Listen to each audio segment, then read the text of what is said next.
குறிப்பாக அவங்களுடைய மகளை கூட்டுற சொல்லியிருந்தேன். நான் பேத்தியை கூட்டுவாங்க கேட்கட்டும் அப்படின்னு. ஏன்னா இப்போ நான் வர்றபோது சில பிள்ளைகள் வந்து என்கிட்ட கை கொடுத்து, சின்ன குழந்தைகள்லாம் முகத்தை பார்த்துருக்காங்க, எனக்கு தெரியும். நான் ஒரு கல்யாண வீட்டில் பேசிட்டு இறங்குறப்ப ஒரு 6 வயசு பெண் குழந்தை என்கிட்ட வந்து இப்படி லேசாக கை கொடுத்துட்டு, நீங்கள் தானே சுட்டி டிவியில் திருக்குறள் சொல்கிறீங்க அப்படின்னு கேட்குது. 6 வயசு, நல்லா ஞாபகம் வச்சுக்கோங்க, 6 வயசு. பேச தெரியுமாலாம் கேட்குறோம்ல, 6 வயசு. சுட்டி டிவியில் பொம்மையும் திருக்குறளும் நீங்கள் தானே பேசுகிறீங்க. ஆமாம், நீ பார்ப்பையான்னு கேட்குற. 5000 பேர் கொண்ட அந்த கல்யாண கூட்டத்தில் என்னை கண்டுபிடிச்சி வந்துருச்சுங்க அந்த பிள்ளை. எல்லாருக்கும் ஆச்சரியம் தாங்க முடியல. அப்படியே கும்பிட்டுக்கிட்டு எல்லாம் பண்ணி அதுக்கு உரையெல்லாம் போட்டு வச்சாச்சு. அதுக்கு கீழே ஒரு சின்ன எர்த்து இருக்கும், அதில் தண்ணி ஊற்றணும்லாம் சொல்லி வச்சுருந்தேன். நான் நினச்சேன் அவங்களுக்கு போது போட்டிருக்கு, என்ன பேசுகிறாங்கல்ல அவங்களுக்கு போது போட்டிருக்குன்னா அந்த வேலை எனக்கு. ஆனால் ரேடியோவை நான் தொட்டுறக்கூடாது, நல்லா ஞாபகம் வச்சுக்கோங்க. தெரியாமல் நான் தொட்டுட்டேன்னு வைங்க, குடும்பமே ஷிஃப்ட் போட்டு அடிப்பாங்க. நீ ஏன் தொட்ட ஏன் தொட்ட ஏன் தொட்ட 8 வருஷம் கழித்து அது ரிப்பேர் ஆனாலும் இந்த பையன் அன்னைக்கு கையை வச்சுக்கிட்டு சும்மா இருக்க மாட்டாமல் தொட்டான். ஒரு அதிசயம் நிகழப்போகிறது, அதிசயம் நிகழப்போகிறது என்று கத்திக்கொண்டே போவார். அந்த ஆண்டு நான் பிறந்தேன். என் தாயார் சொன்னார், அந்த சன்னியாசி சொன்னால் அதிசயம் நீதான் என்று. இப்படி முடிச்சுட்டா வெறும் எழுத்தாளர். அடுத்த வரி சொல்கிறாரு, அந்த ஆண்டு தான் இந்தியாவுக்குள் ரயில் வந்தது அப்படின்னு எழுதுகிறார். அதுதான் அதிசயம். ஏன்னா மாடு இல்லாமல், குதிரை இல்லாமல், யானை இல்லாமல் ஒரு எந்திரம் வருதுன்னு சொன்னால் அது எப்படி இயங்குதுன்னு நமக்கு பெரிய ஆச்சரியம். ரயில் வந்ததை சொல்கிறார். அப்போ இந்த என் திசையும் சுற்றிவர் 84 அந்த நாவல் அவர் எழுதின போது 80 நாளில் உலகத்தை சுற்றி வர முடியுமான்னு நினைக்கிறோம். கவலையின்றி சுவாசியுங்கள். உலகின் தலை சிறந்த மருத்துவர்கள் உங்களுக்கு சிகிச்சை அளிக்கிறார்கள். நுரையீரல் அறுவை சிகிச்சையில் உலக விகிதத்தை விட அதிக வெற்றி. நீங்கள் புகைப்பிடிக்கும் பழக்கம் உள்ளவரா? ஆண்டுக்கு ஒரு முறை லோ டோஸ் CT ஸ்கேனில் பரிசோதித்து உங்களையும் உங்கள் குடும்பத்தாரின் பாதுகாப்பை உறுதி செய்து கொள்ளுங்கள். ரூபாய் 5000 மதிப்புள்ள பரிசோதனை ரூபாய் 2500 மட்டுமே. தங்கம் மருத்துவமனை, நாமக்கல் மற்றும் கான்பூர். அவர் அங்கிருந்த அகத்தியரை கூப்பிட்டு, இது கொஞ்சம் சாய்வாக இருக்குது, நீ போய் சரி பண்ணு பார்ப்போ அப்படின்னு சொல்லி எங்கே போகட்டும்னு கேட்டார். இது இமயமலையில் கல்யாணம் நடக்குது, பொதிய மலைக்கு போ அப்படின்னு இருக்காரு. அவர் கொஞ்சம் வருத்தப்பட்டிருக்காரு. என்னங்க கல்யாணத்துக்கு எல்லோரும் இங்கே வராங்க, என்னையும் அங்கே போக சொல்கிறீங்க, உங்கள் கல்யாணத்தை நான் எப்படி பார்ப்பேன்னு. இல்லை நீ கவலைப்படாத, நீ பொதிகை மலையிலேருந்து இமயமலையில் நடக்கிற கல்யாணத்தை பார்க்கலாம் அப்படின்னாரு. இப்போ நீங்கள் கேட்டிங்கல்ல, இதை நான் வகுப்பில் சொன்னேன். ஒருத்தர் குப்புக்குன்னு சிரித்தான். என்னடான்னு கேட்டேன். இங்கேருந்து பார்த்தா எழுத்த விட தெரியாது. பொதிய மலையிலிருந்து அவர் அதுவும் அவர் ஆளுகள்லேயே ரொம்ப குட்டியானவர் அகத்தியர். அவர் பொதிய மலையிலிருந்து இமயமலையில் நடக்கிற கல்யாணத்தை பார்த்தாருன்னு நீங்கள் சிரிக்காமல் சொன்னீங்கல்ல, அதை பார்த்து எனக்கு சிரிப்பு வந்துருச்சு அப்படின்னு சொன்னேன். நானும் ஒன்றும் சொல்லலை. இப்போ ஒலிம்பிக் நடந்துச்சுல்ல, அது நீ பார்த்தியா அப்படின்னு கேட்டேன். ஆமாம், அருமையாக இருந்தது, பிரமாதம். அதில் நம்ம ஆட்கள் ஜெயிக்கிறப்பல நான் அப்படி கைதட்டினேன். போயிருந்தியா ஒலிம்பிக்குன்னு கேட்டேன். நான் எப்படி போவேன், நான் சென்னைக்கே போனதில்லை. அப்புறம் எப்படி பார்த்தேன், எங்கள் நடு வீட்டில் உட்காந்து பார்த்தேன். ஏன்பா, உலகத்தில் எங்கேயோ நடக்கக்கூடிய ஒலிம்பிக் போட்டியை நடு வீட்டில் உட்காந்து நீ பார்த்து கைதட்டினேன்னு சொன்னால் நான் நம்பணும். ஆனால் பொதிகையிலேருந்து இமயமலையில் நடந்த கல்யாணத்தை அகத்தியர் பார்த்தாருன்னு நான் சொன்னால் நீ நம்ப மாட்ட. ஏன்னா நீ அறிவியலை வச்சுக்கிட்டு இந்த பார் எடுத்துக்காட்டுறேங்கிற.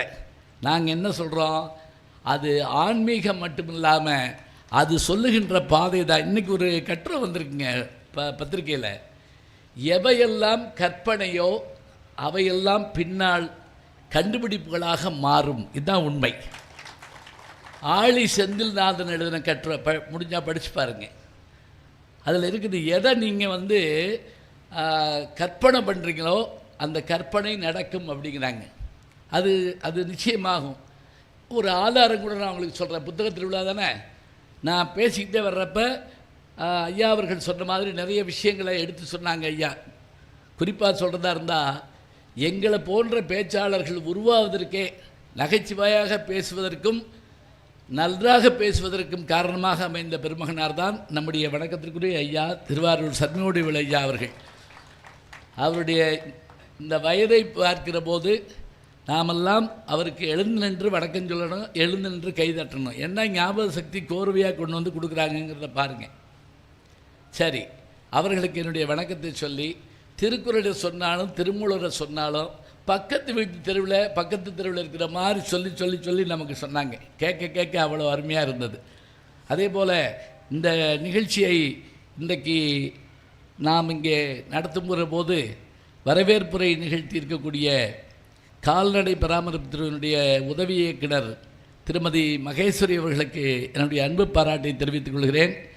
முன்னிலை வகித்து பெருமை சேர்த்திருக்கின்ற தோட்டக்கலைத்துறை துணை இயக்குனர் திரு மா இளங்கோ அவர்களுக்கும் என்னுடைய அன்பான வணக்கத்தையும் வாழ்த்தையும் தெரிவித்துக் கொள்கிறேன். நாட்டுப்புற நிகழ்ச்சிகளை, கிராமிய நிகழ்ச்சிகள் நடத்தி காட்டிய, பல்வேறு போட்டிகளில் பங்கு பெற்று பரிசு பெற்ற மாணவ செல்வங்களுக்கும் பெற்றோர்களுக்கும் ஆசிரியர்களுக்கும் என்னுடைய பாராட்டை சொல்லி, நன்றியுரை கூற இருக்கின்ற வருவாய் வட்டாட்சியர் வணக்கத்திற்குரிய திருமிகு பரமசிவம் ஐயா அவர்களுக்கும் என்னுடைய அன்பு பாராட்டை சொல்லி, அத்தனை பேரையும் வணங்கி நான் திரும்ப விட்ட இடத்துக்கே வர்றேன். எவையெல்லாம் கற்பனை பண்ணுறோமோ அவையெல்லாம் நடக்குங்கிறதுக்கு என்ன ஆதாரம் அப்படின்னு கேட்டிங்கன்னா, 1856களில் வாழ்ந்த பிரெஞ்சு நாட்டினுடைய அறிஞர் அவர் தன்னுடைய கற்பனையாக எழுதிய கதைகளில் முக்கியமானது எதுன்னு பார்த்திங்கன்னா, around the world in 80 days, என் திசையும் சுற்றி வர 80 நாள். இது 855-56களில் எழுதப்படுது. அப்படி எழுதப்படுறப்ப 80 நாளில் உலகத்தை சுற்றி வர முடியுமா அப்படிங்கிறது தான் அதில் அந்த கதையினுடைய கற்பனை. நல்லா ஞாபகம் வச்சுங்க. இந்த காலத்தில் தான் ரயில் கண்டுபிடிக்கப்படுது. அதுக்கு என்ன ஆதாரம்னு கேட்டிங்கன்னா, உவேசா அவர்களுடைய என் சரித்திரம், உவே சாமிநாதையர்களுடைய என் சரித்திரத்தில் ஒரு அருமையான செய்தி இருக்கும். நான் என்னுடைய தாயார் வயிற்றில் இருக்கும்போது எங்கள் தெருவில் ஒரு சன்னியாசி ஒரு அதிசயம் நிகழப்போகிறது என்று கத்திக்கொண்டே போவார். அந்த ஆண்டு நான் பிறந்தேன். என் தாயார் சொன்னார், அந்த சன்னியாசி சொன்ன அதிசயம் நீதான் என்று. இப்படி முடிச்சுட்டா வெறும் எழுத்தாளர். அடுத்த வரி சொல்கிறாரு, அந்த ஆண்டு தான் இந்தியாவுக்குள் ரயில் வந்தது அப்படின்னு எழுதுகிறார். அதுதான் அதிசயம். ஏன்னா மாடு இல்லாமல், குதிரை இல்லாமல், யானை இல்லாமல் ஒரு எந்திரம் வருதுன்னு சொன்னால் அது எப்படி இயங்குதுன்னு நமக்கு பெரிய ஆச்சரியம். ரயில் வந்ததை சொல்கிறார். அப்போ இந்த என் திசையும் சுற்றி வர 80 நாள்ங்கிற அந்த நாவல் அவர் எழுதின போது 80 நாளில் உலகத்தை சுற்றி வர முடியுமான்னு நினைக்கிறோம். இன்றைக்கி ஒரு செய்தி நீங்கள் பார்த்துருப்பீங்க. இன்றைக்கி அமெரிக்காவுக்கு போகிறதா இருந்தால் 22 மணி நேரம் ஆகும்.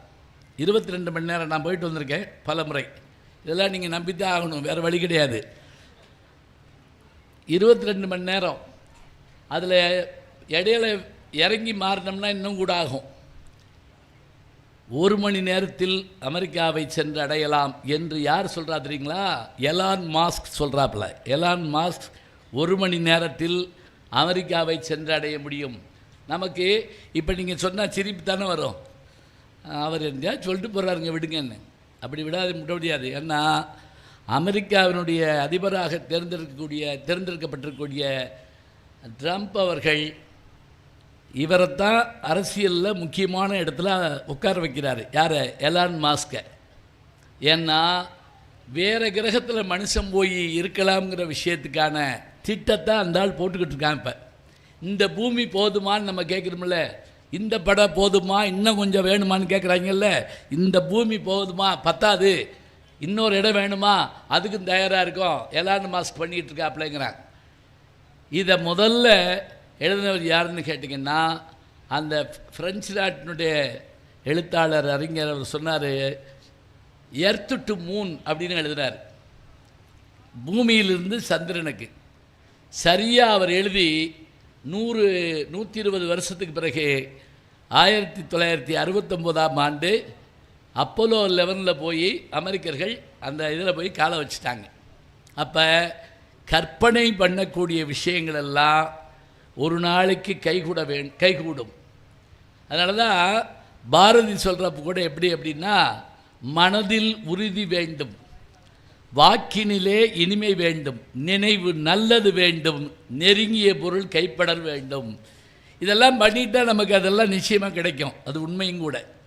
இப்போ இந்த நிகழ்ச்சியை தொகுத்து வழங்கக்கூடிய என்னை அறிமுகப்படுத்திய என்னுடைய மாணவர், நல்லாசிரியர், நல்ல விருது பெற்றவர், பேராசிரியர், என்கிட்ட படித்த திரு சங்கர்ராம் அவர்கள் என்ன அழகாக பேசினார், என்ன அருமையாக வரவேற்புரை சொன்னார். அப்படின்னா எங்களால் இவர்களை போன்ற மாணவர்களை உருவாக்க முடிகிறதுங்கிறது ஒரு முக்கியமான ஒன்று.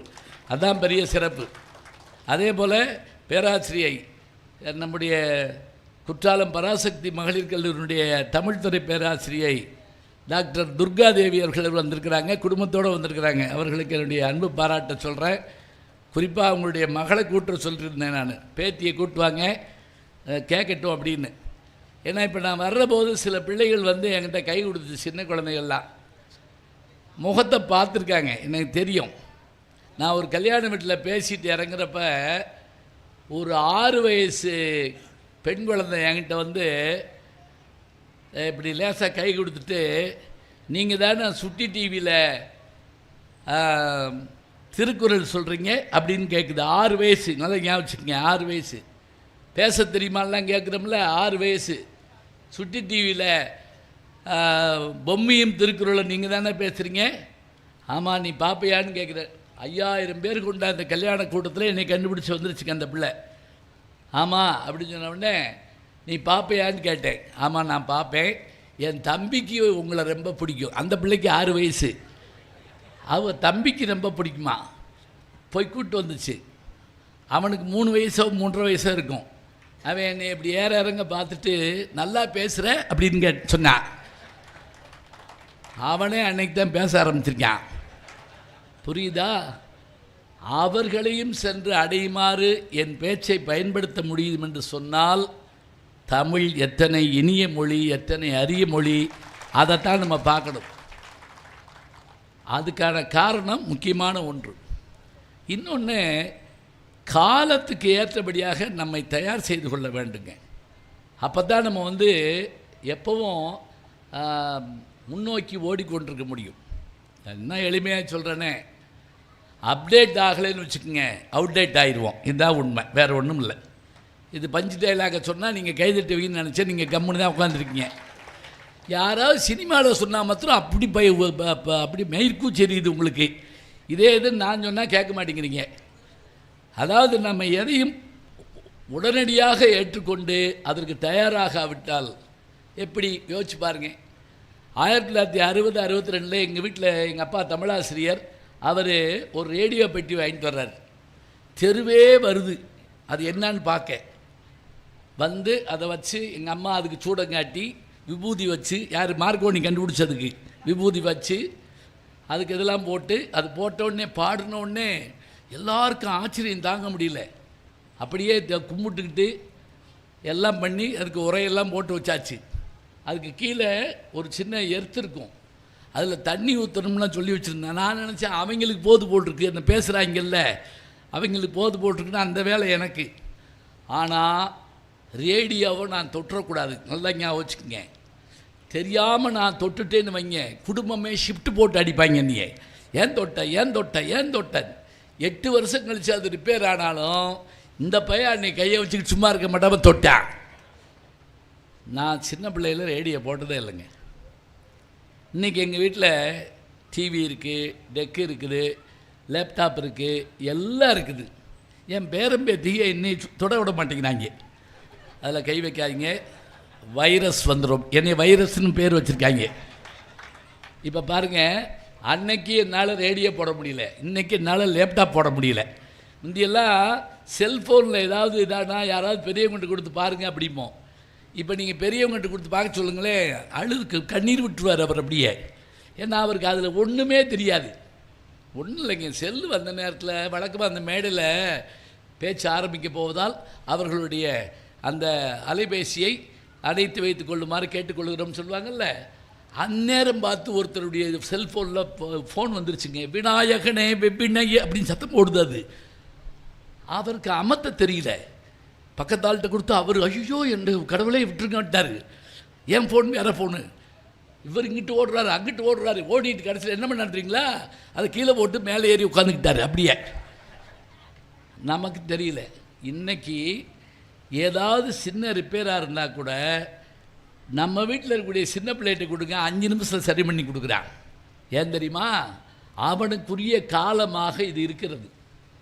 இது ஊடகத்துக்குரிய காலம். இந்த ஊடகத்தில் நாம் எதையாவது சாதித்து காட்டினா தான் தெரியும்.